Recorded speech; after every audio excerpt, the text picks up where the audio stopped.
Olá, estamos de volta com Contos da Maturidade e hoje o terceiro capítulo do conto O Janeiro que Jamais Esperei.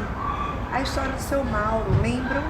Terminamos o terceiro capítulo, eu indo na casa da Helena para fazer a avaliação do seu Mauro e foi tudo muito bem, me receberam muito bem, e a gente fez a avaliação e percebemos que de fato ele estava realmente com comprometimento cognitivo, né? Estava esquecido, tinha uma desorientação espacial, uma alteração no que a gente chama de funções executivas. Lembro que eu fiz o teste do relógio com ele e o teste do relógio saiu um tanto quanto estranho. Então, comprovou que ele tinha uma dificuldade ali em planejamento, em executar determinadas tarefas que a gente chama de funções executivas. E aí eu solicitei os exames, saí da casa da Helena, confesso a vocês, um tanto quanto preocupada.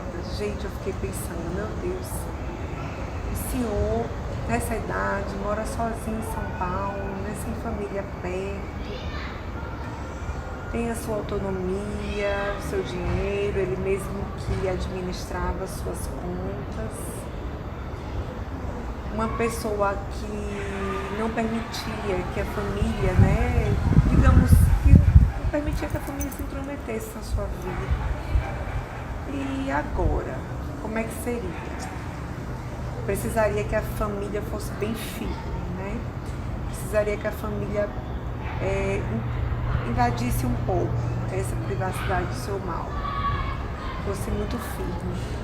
Bom, daí passou-se um mês e eu fui surpreendida com a Helena e seu Mauro no meu consultório.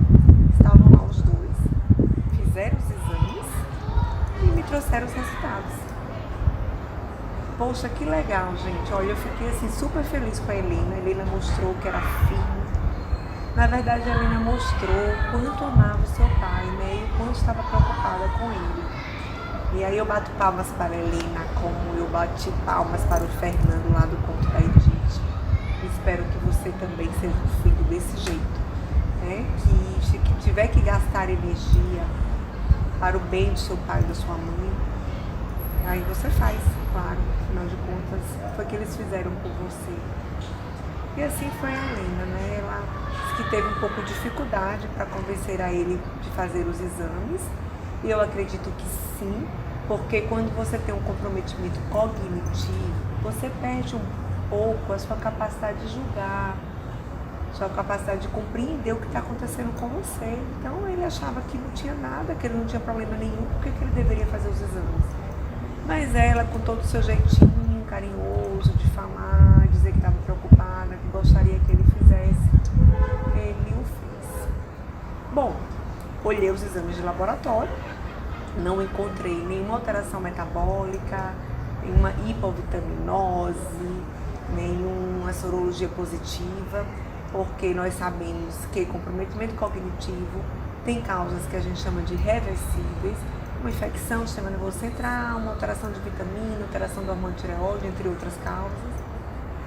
Ótimo, não tem essas alterações. Olhei a ressonância.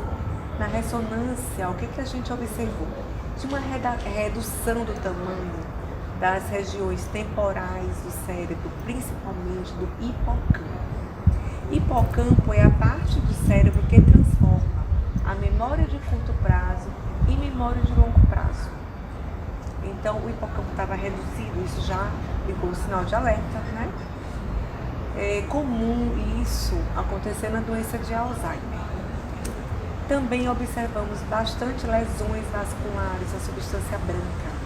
Esse tipo de lesão vascular é comum nas demências vasculares. E ele tinha, de fato, fatores de risco cardiovascular, né? Ele tinha uma arritmia, enfim. Poderia ser. Eu fiquei pensando, o que será, né? Será que é uma demência mista? Será que ele tem só doença de Alzheimer? Bom, e fizemos a avaliação neuropsicológica. A avaliação neuropsicológica, gente, é a testagem das funções cognitivas, comportamentais e de um modo de vida. E elas são muito legais, elas ajudam muito a gente. Elas identificam quais as funções estão prejudicadas e o quanto elas estão prejudicadas, e aquele conjunto de prejuízo é mais comum. em que tipo de patologia.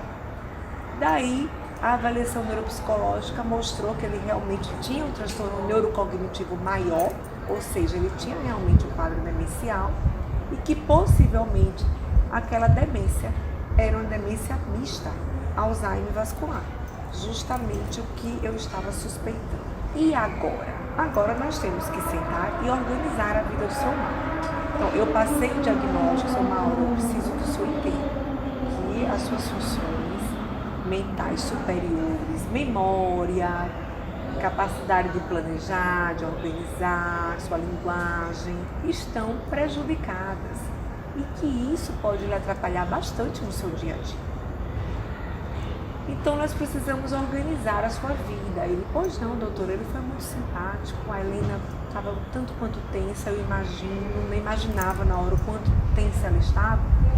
Afinal de contas, né, ela já devia estar pensando como é que vai ser quando o papai voltar para São Paulo. E aí eu fiz tudo por escrito, coloquei que ele tinha que tomar o medicamento, fiz a prescrição, a receita do medicamento, falei da importância da reabilitação neuropsicológica, porque é, gente, fundamental. A reabilitação neuropsicológica, ela vai compensar perdas e vai retardar a evolução da doença e vai tornar o indivíduo também mais funcional. Então, você precisa fazer neuropsicologia, terapia ocupacional cognitiva e atividade física regular, tomar seus remédios certinho, tá? Então, eu coloquei tudo escrito no papel e coloquei também que ele não podia dirigir, deveria evitar a direção e que ele precisava de um acompanhante, ele precisava que alguém estivesse junto a ele no seu dia a dia. E por que eu coloquei por escrito? É importante colocar por escrito sempre, mas no caso do seu Mauro, eu fiz mais detalhadamente, porque eu disse a ele, seu Mauro, pode ser que o senhor nem se lembre quando sair daqui do que eu disse aqui agora para o senhor. Então eu quero que o senhor vai levar por escrito, para que toda vez que o senhor não lembrar, suas filhas ou alguém que seja, te mostre essas minhas orientações. E ele aceitou muito bem, disse que ia organizar sim a vida dele com a sua família. E é claro, gente, como eu já imaginava, depois que o seu Mauro saiu dali, foi para casa, ele esqueceu de tudo que eu disse, não lembrava que eu tinha ido para o médico, que eu tinha dito aquilo ali. E a filha sempre mostrava a ele, quando mostrava, ele, tá, tô entendendo. Aí eu liguei para a filha, né, não falei isso na frente do seu Mauro, mas eu fiquei muito preocupada, liguei para a Helena, olha, eu vou dar uma sugestão para você, observe, né, vá com seu pai, volte com seu pai para São Paulo, observe a conta bancária do seu pai, observe se os pagamentos do seu pai estão sendo feitos em dias, veja se ele não está com alguma conta atrasada e acompanhe seu pai nos jogos, nas apostas. Por que eu estou dizendo isso, Helena? Porque com esse nível de comprometimento, certamente as pessoas lá de São Paulo, os amigos dele, as pessoas que estão no dia a dia dele já perceberam. E será que não estão, de repente, usando de má fé? Porque, infelizmente, né, a gente mora em um local, em um país que nós observamos bastante desonestidade, desrespeito. Então, não permita que façam isso com seu pai, até porque ele está doente. Não é verdade, gente? Seja firme, chegue em São Paulo, já perceba quem vai ser a equipe que vai estar à frente do tratamento do seu pai, o médico, o geriatra, o terapeuta ocupacional, o neuropsicólogo, o educador físico. Organize a vida dele nesse sentido e veja quem vai ser o acompanhante, porque ele precisa, Helena. Aí ela, tá bom, doutora, se depender de mim, eu vou fazer. Eu sei que não vai ser fácil, porque papai nunca permitiu que a gente se metesse na vida dele, mas eu amo tanto meu pai, eu quero tanto bem a ele, eu tenho tanta gratidão que eu não vou medir esforços para conseguir organizar a vida dele. Pode deixar, doutora. Então, pessoal, o que vocês acham que vai acontecer?